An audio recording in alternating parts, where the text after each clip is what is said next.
Shri Krishna Chaitanya Prabhu Nityananda Shri Advaita. Hare Krishna, Hare Krishna, Krishna Krishna. Hare Hare Rama Rama Rama Hare Hare, Hare Krishna, Hare Krishna. Krishna Krishna. Hare Hare Rama Rama Rama Hare Hare, Hare Krishna. Hare Krishna, Krishna Krishna.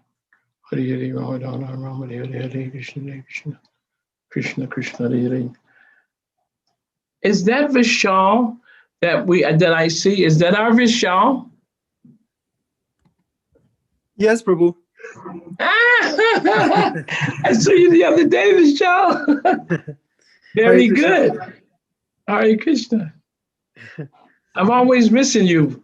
Yeah, Prabhu, I'll come visit you once the COVID dies. You don't have to wait for COVID to die to visit me. You dial up on Zoom. You dial my number. Okay. This is the COVID visit. I know I got to stop talking. Hare Krishna. 5 o'clock. It's time to get going. Hello, family. It is from Gita. So Bhagavad Gita. We're going to continue reading chapter 1. And today we're at text 24. I'm so excited. I have no idea what's going to happen. I hope you're remembering what took place already. Don't forget. The scene, the drone and Bhagavad, they've already told you. Maharaj King Dhritarashtra is blind. He's blind by birth and he's spiritually blind.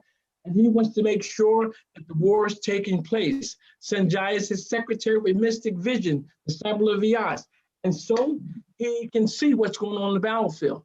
First thing, Dhritarashtra wanted to know, what did my sons and the sons of my brother do, being desirous to fight? Making sure that the fight was going to go on. Duryodhana is his main son, got 99 more sons. That son, Duryodhana, is the reason why we're fighting. But he surveyed the battlefield and thought, it's serious. Let me go get somebody in charge. He got Dronacharya. Dronacharya is up there. And he got Dronacharya, why? Because the seriousness of the battlefield was so expertly arranged by the son of Drupad. And Drupad's son was meant to kill him.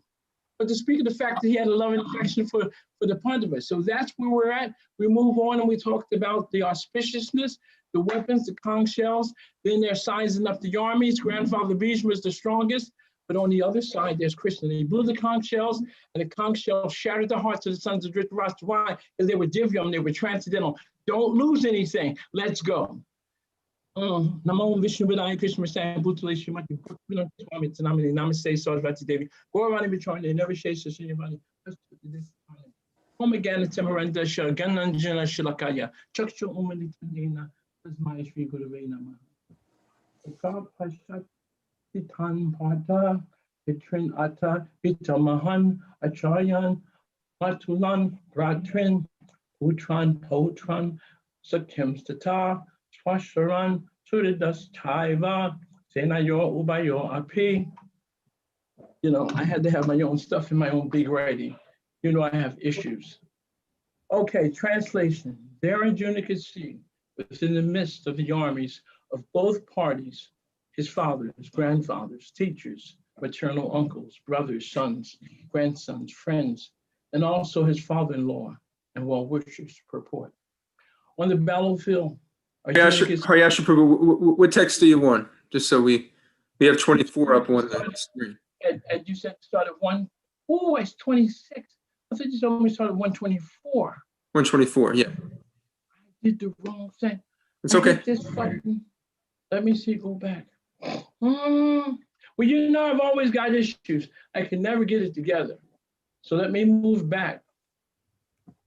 Okay, 123, 124. Sanjaya Uvaja Evam Kuto Rishikesho Gudakeshena Bharata Senayo Ubayo Maje Sapayitva Patomatam. Translation. Arjuna said, O descendant of Bharat, having thus been addressed by Arjuna, Sanjaya said, O descendant of Bharat, having been addressed by Arjuna, Lord Krishna drew the fine chariot in the midst of the armies of both parties. Purport. In this verse, Arjuna is referred to as Gudakesh. Gudaka means sleep. And one who conquers sleep is called Gudakesh. Sleep also means ignorance. So Arjuna conquered both sleep and ignorance because of his friendship with Krishna. As a great devotee of Krishna, he could not forget Krishna even for a moment, because that is the nature of a devotee, either in waking or in sleep. A devotee of Lord can never be free from thinking of Krishna's name, form, qualities, and pastimes. Thus, a devotee of Krishna can conquer both sleep and ignorance simply by thinking of Krishna constantly. This is called Krishna consciousness or samadhi.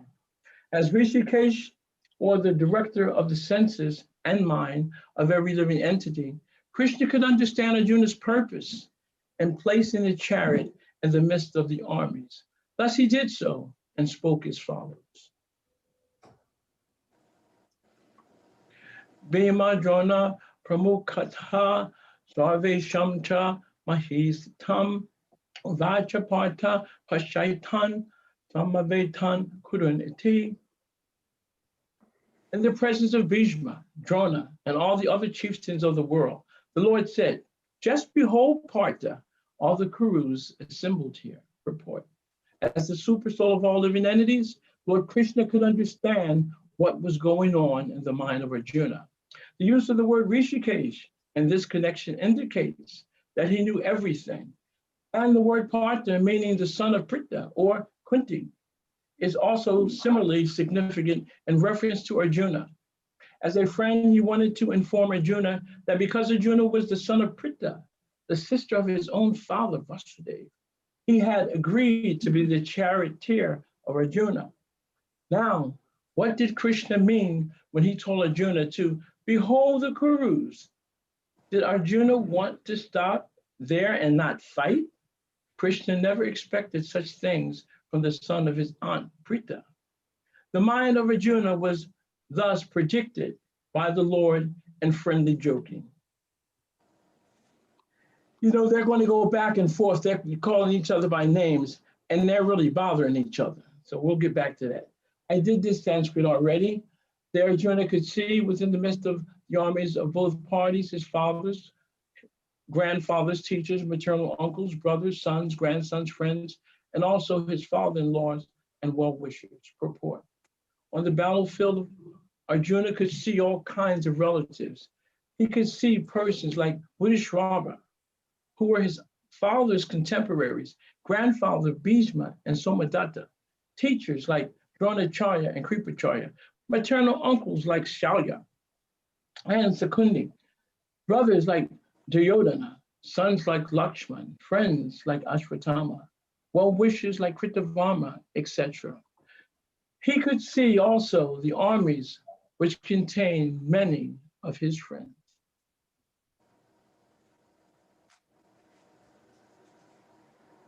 Tan Samiksha Sakunteya Savan Bandhan Avasitan Kripaya Paravya Vristo Visidan Idam Abravit. When the son of Kunti, Arjuna, saw all these different grades of friends and relatives, he became overwhelmed with compassion and spoke thus. Arjuna Uvacha Trisvemam Swajanam Krishna Yusum Samupasitam Sidanti Mama Gatrani Ukamcha Parishushati.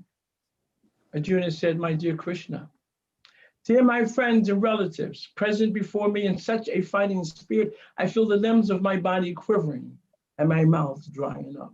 Purport. Any man who has genuine devotion to the Lord has all the good qualities which are found in godly persons or in the demigods. Whereas the non-devotee, however advanced he may be in material qualifications by education and culture, lacks in godly qualities.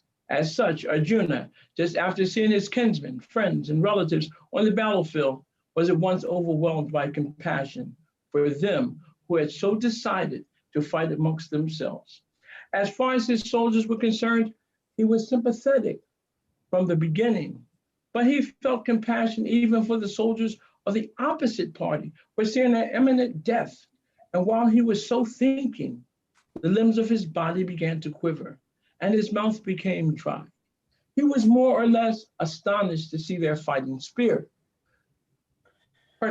Practically the whole community, all blood relatives of Arjuna, had come to fight with him. This overwhelmed the kind devotee like Arjuna. Although it is not mentioned here, still, one can easily imagine that not only were Arjuna's bodily limbs quivering and his mouth drying up, but he was also crying out of compassion. Such symptoms in Arjuna were not due to weakness, but to his soft-heartedness, a characteristic of a pure devotee of the Lord. It is said, therefore, Jashati Bhakti Bhavgati Akinchana Saver Gunas Tatra Samasate Sura Hara Bhaktashakuto Mahaguna Manorate Nasati Dravato Vahi. One who has unflinching devotion for the personality of Godhead has all the good qualities of the demigods, but one who is not a devotee of the Lord has only material qualifications that are of little value. This is because he is hovering on the mental plane and is certain to be attracted by the glaring material energy. Bhagavad 5:18-12. Translation. Patuscha sharire me Roma hashas chajayate andivam tram sate hastat paktaiva paridayate. My whole body is trembling. My hair is standing on end. My bow condiva is slipping from my hand and my skin is burning. Report. There are two kinds of trembling of the body and two kinds of standing of hair on end. Those phenomena occur either in great spiritual ecstasy or out of great fear under material conditions. There is no fear in transcendental realization. Arjuna's symptoms in this situation are out of material fear, namely loss of life. This is evident from other symptoms also. He became so impatient that his famous bow Gandiva was slipping from his hands. And because his heart was burning within him, he was feeling a burning sensation of the skin. All these are due to a material conception of life. Nacha sankum num yavastatum brahmativa chamemana nimittani tapashami vipratitani keshava. Translation, I am now unable to stand here any longer. I am forgetting myself and my mind is reeling. I see only causes of misfortune. Oh, Krishna, killer of the Keshi demon. It's getting serious here. Report, due to his impatience, Arjuna was unable to stay on the battlefield and he was forgetting himself on account of this weakness of his mind. Excessive attachment for material things puts a man in such a bewildering condition of existence. Being nives sata shat, Bhagavatam 11:237. Such fearfulness and loss of mental equilibrium take place in persons who are too affected by material conditions. Arjuna envisioned only painful reverses in the battlefield. He would not be happy even by gaining victory over the foe. The words nimittani viparitani are significant. When a man sees only frustration in his expectations, he thinks, why am I here? Everyone is interested in himself and his own welfare. No one is interested in the self and the supreme self. Arjuna is showing ignorance of his real self-interest by Krishna's will. One's real self-interest lies in Vishnu or Krishna. The conditioned soul forgets this and therefore suffers material pains. Arjuna thought that his victory in the battle would only be the cause of lamentation for him. Translation, Nachashveyo nupashami hadvashvajanam abhave na kankshe vijayam Krishna acharajam sukhanicha. I do not see how any good can come from killing my own kinsmen in this battle, nor can I, my dear Krishna, desire any subsequent victory, kingdom, or happiness. Purport: without knowing that one's self-interest is in Vishnu or Krishna, conditioned souls are attracted by bodily relationships, hoping to be happy in such situations. In such a blind condition of life, they forget even the causes of material happiness. Arjuna appears to have even forgotten the moral codes for a Kshatriya. It is said that two kinds of men, namely the Kshatriya, who dies directly in front of the battlefield under Krishna's personal orders, and the person in the renounced order of life, who is absolutely devoted to spiritual culture, are eligible to enter into the sun glow, which is so powerful and dazzling. Arjuna is reluctant even to kill his enemies, let alone his relatives. He thinks that by killing his kinsmen, there would be no happiness in his life, and therefore he is not willing to fight. This is a person who does not feel hunger, is not inclined to cook. He has now decided to go into the forest and live a secluded life in frustration. But as a Kshatriya, he requires a kingdom for his sustenance, because the Kshatriyas cannot engage themselves in any other occupation. But Arjuna has no kingdom. Arjuna's sole opportunity for gaining the kingdom lies in fighting with his cousins and brothers and reclaiming the kingdom inherited from his father, which he does not like to do. Therefore, he considers himself fit to go to the forest to live a secluded life of frustration. Arjuna has had it now, okay? If there's such a thing as timeout, Arjuna is about to ask for timeout. He's had it. Tim no Rajena Govinda, Timbulga, Ivitenava, Isham Arte, no Ajamboga, Sukanicha, Ka ime Fasita, Yude, Pranam Swakva, Dadanicha, Archa, Acharya, Pitara, Putras, Taivacha, Pitamaha, Tamula, Swashura, Potra, Chalya, Sambandinastata, Etan Nabat Hantum, Ichami, Grantobi, Madhusudana, Api, Trilokya, Rajasya, Heto Kimnu, Mahikrite, Nihatya, Dhatarastranya, Ka Priti Swaj Vinardana, Jesus, Mary, Joseph, Hare Krishna. Translation: O Govinda, of what avail to us are a kingdom, happiness, or even life itself, when all those for whom we may desire them are now arrayed on this battlefield? O Madhusudana, when teachers, fathers, sons, grandfathers, maternal uncles, father-in-law, grandsons, brothers-in-law, and other relatives are ready to give up their lives and properties and are standing before me, why should I wish to kill them, even though they might otherwise kill me?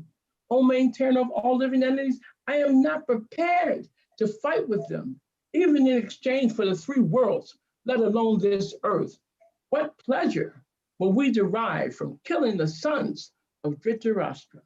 Purport: Arjuna has dressed Lord Krishna as Govinda because Krishna is the object of all pleasures for cows and the senses. By using this significant word, Arjuna indicates that Krishna should understand what will satisfy Arjuna's senses. Oh, but Krishna is not meant for satisfying our senses.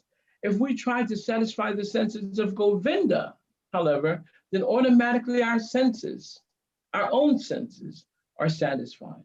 Materially, everyone wants to satisfy his senses, and he wants God to be the order supplier for such satisfaction. The Lord will satisfy the senses of the living entities as much as they deserve, but not to the extent that they may covet. But when one takes the opposite way, namely when one tries to satisfy the senses of Govinda without desire to satisfy one's own senses, then by the grace of Govinda, all desires of the living entity are satisfied. Arjuna's deep affection for community and family members is exhibited here partly due to his natural compassion for them.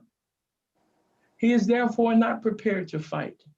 Everyone wants to show his opulence to friends and relatives, but Arjuna fears that all his relatives and friends will be killed on the battlefield, and he will be unable to share his opulence after victory. This is a typical calculation of material life. The transcendental life, however, is different. Since the devotee wants to satisfy the desires of the Lord, he can, Lord willing, accept all kinds of opulence for the service of the Lord. And if the Lord is not willing, he should not accept a farthing.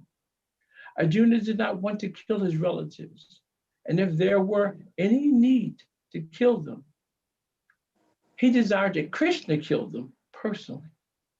At this point, he did not know that Krishna had already killed them before their coming into the battlefield, and that he was only to become an instrument for Krishna. This fact is disclosed in further chapters. As a natural devotee of the Lord, Arjuna did not like to retaliate against his miscreant cousins and brothers, but it was the Lord's plan, and they should all be killed. That they should all be killed. The devotee of the Lord does not retaliate against the wrongdoer, but the Lord does not tolerate any mischief done to the devotee by the miscreants. The Lord can excuse a person on his own account, but he excuses no one who has done harm to his devotees. Therefore, the Lord was determined to kill the miscreants, although Arjuna wanted to excuse them. Okay, 520. That was fun. I don't know who's here, but I'm ready for some conversation. If you don't start asking questions, I will. Okay, let's go.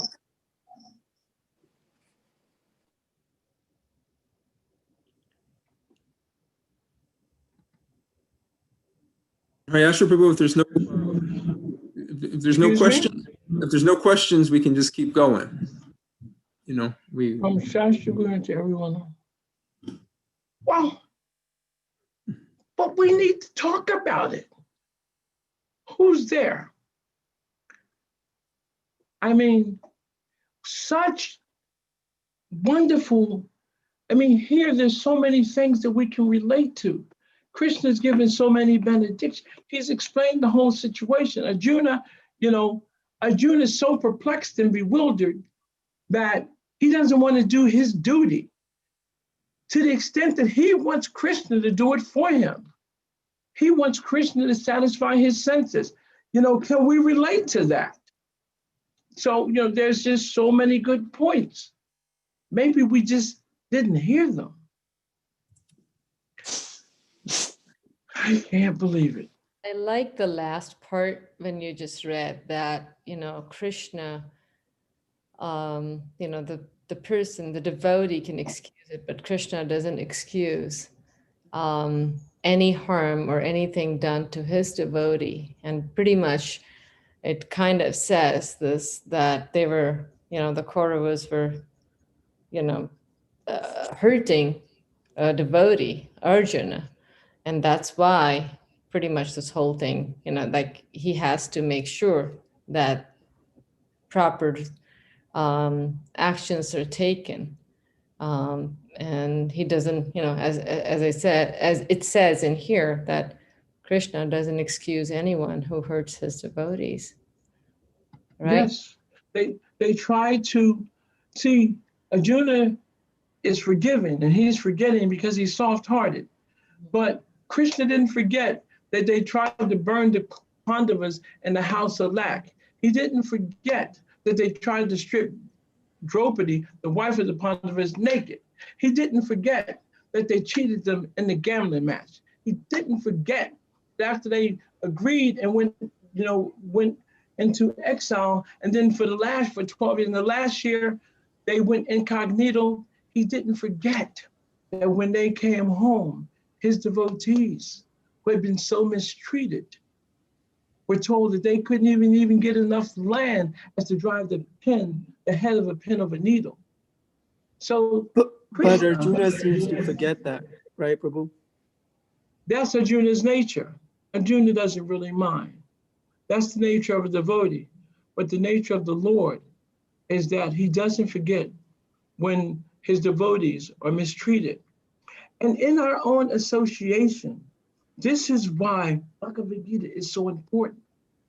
We look at each other on the bodily conception of life. Sometimes we forget. But that's not my God brother, God sister. Oh, she's a jerk. You know, he's just stupid. He's getting on my nerves.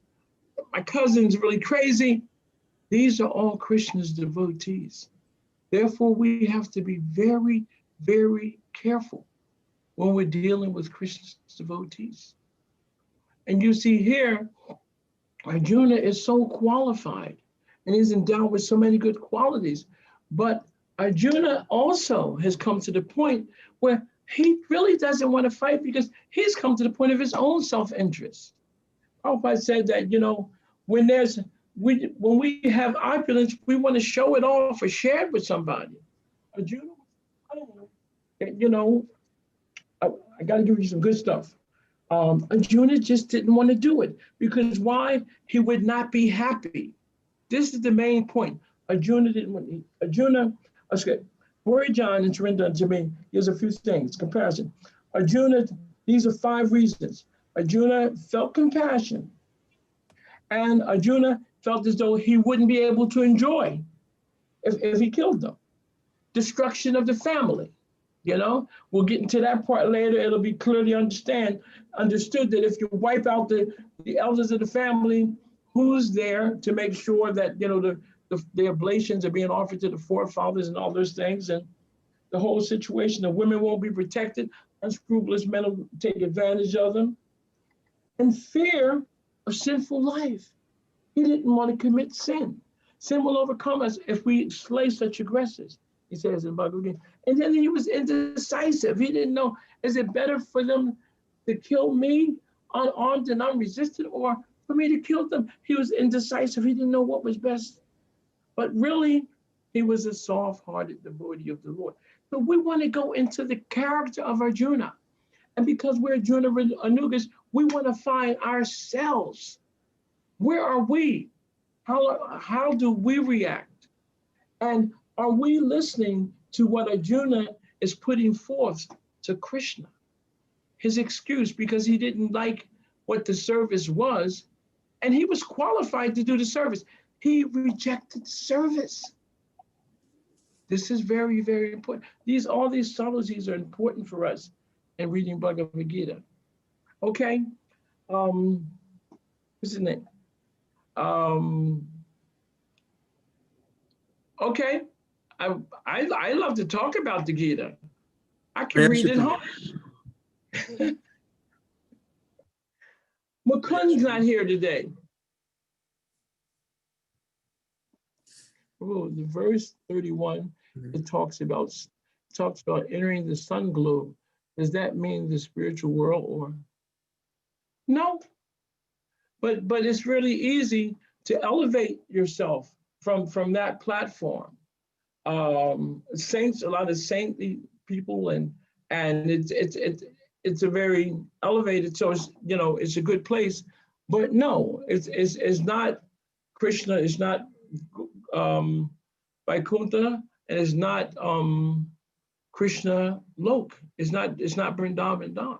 So, but this is what can be attained from the Kshatriya if he dies on the battlefield, you know, doing his duty. But the Kshatriya requires a kingdom. So yeah, but it's a good one. It's not what we want. What do we want?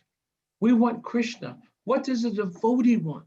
A devotee wants Krishna. A devotee wants to please Krishna. A devotee wants to be with Krishna. A devotee wants to remember Krishna.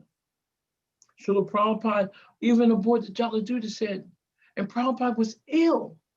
But what did he say? He said he was tasting the nectarine of Chaitanya Charitamrita. He was drinking Chaitanya Charitamrita. He was tasting that as he experienced the turbulent waters, you know, of the ocean. And then Prabhupada said, but today that remembrance of you came to me in a very nice way. because I had a great longing for you. I called out to you. You're my very dear friend, and I need your association so much. So there's a longing. Devotees want to be with Krishna. We remember Krishna. We chant Hare Krishna, especially in this state that we're in now. It's the easiest way for us to develop a relationship. And Bhagavad Gita helps us get a look at Krishna. You hear Arjuna talking, but he's going to stop talking pretty soon. And when you see how Krishna read his mind, because he's Rishikesh. So Krishna also knows, and Krishna put him right up in front of grandfather Bhishma, who Arjuna adores, and his guru, Dronacharya. And Arjuna starts shaking. But Krishna's bothering him. Arjuna wants nothing to do with what's going on that battlefield at this point. He's had it. And Krishna is pushing all the buttons because Krishna wants to speak Bhagavad Gita. At the end, remember, he's speaking it. He told Arjuna, I'm speaking this for your benefit. Deliberate on it fully and then do as you wish to do. Srila Prabhupada explains Arjuna's compassion as a devotional quality in one place. And I don't know what the rest of that said. I couldn't read the rest of that, Drona. Srila Prabhupada explained Arjuna's compassion as a devotional quality in one place, and then he seems to refer to his compassion as a weakness of heart, a material quality in other places. Can you explain? Yeah, Arjuna was back and forth. From Acharya Das, ooh, he knows more than me. Yeah, actually, in one take, Srila Prabhupada says that Arjuna was placed in an illusion. In certain places, Arjuna is an illusion. This has Arjuna's reasons became material. Arjuna was there. It was illusory. So that soft-heartedness is there.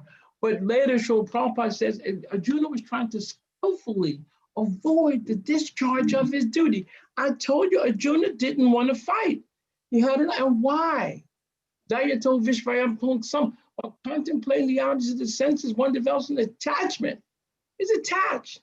And from unfulfilled attachment, lust and frustration arises. Lust isn't just that attraction. Lust is that trying to enjoy separately from Krishna. Krishna's on the battlefield. So that situation of Arjuna had become quite perplexed. Arjuna was driven like that.